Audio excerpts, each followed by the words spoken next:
Okay, I'm just testing this. I'm not redoing it right now. I just want to see what's going on, but I've already done this.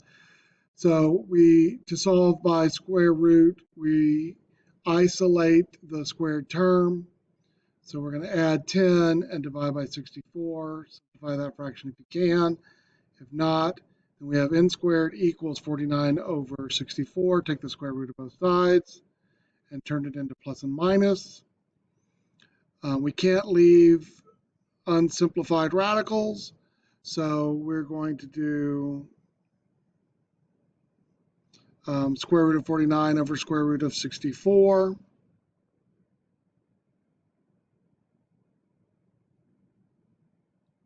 Which is plus and minus 7/8. If this was more complicated, we'd split it into two equations and solve it. But that one is done.